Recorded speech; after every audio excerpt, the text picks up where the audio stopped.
শুক্রবার বিকেলে আমরা সবাই মিলে গেছিলাম স্বয়ং জগন্নাথ দেবকে দর্শন করতে। বাড়ি থেকেই ঠিক করে রেখেছিলাম যে শনিবার সকালে আমরা সবাই মিলে পুজো দেব।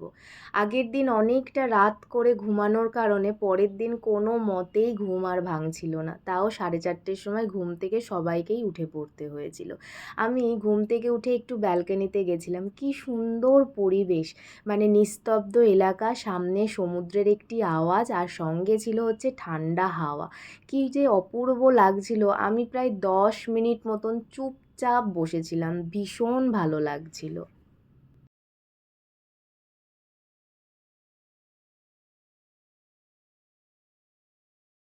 আমার খুব ইচ্ছা ছিল যে আমি শাড়ি পরে পুজো দেব, কিন্তু সবার মুখে শুনেছিলাম প্রচণ্ড ভিড় হয়, তাই ক্যারি করতে পারবো না বলে আমি এই কুর্তিটা পরেছিলাম। মন্দিরে যখন আমরা যাই তখন প্রায় 6টা থেকে 6:30 বাজে।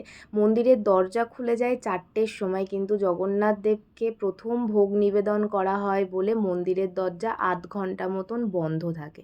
আমি সময়টা ঠিক জানি না। এখানে আমাদের সবার পুজো দেওয়া কমপ্লিট। এবার হচ্ছে মন্দিরের চারপাশটা আমরা একটু ঘুরে দেখব।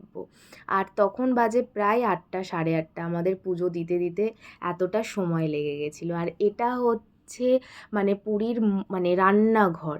এই রান্নাঘরেরও একটি কাহিনী আছে। এই যে জগন্নাথ দেবের যে ভোগ রান্না করা হয়, এই ভোগ নাকি গঙ্গা আর যমুনা এই দুই নদীর জল দিয়ে রান্না করা হয়। আমার ভীষণ ইচ্ছা ছিল রান্নাঘরটাতে একবার ঢুকবো, কিন্তু এত লাইন পড়েছিল, মানে কি বলবো। আর এটা হচ্ছে পুরীর মেন দরজা, মানে হচ্ছে সিংহদ্বার, যেখানে স্বয়ং মা লক্ষ্মী আছে।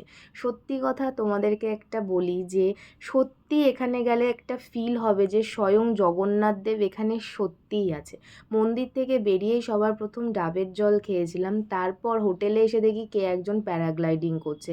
দেখে আমার ভীষণ ইচ্ছা হলো, কিন্তু 2 থেকে 3 মিনিট করাবে, তার জন্য নাকি 3000 টাকা।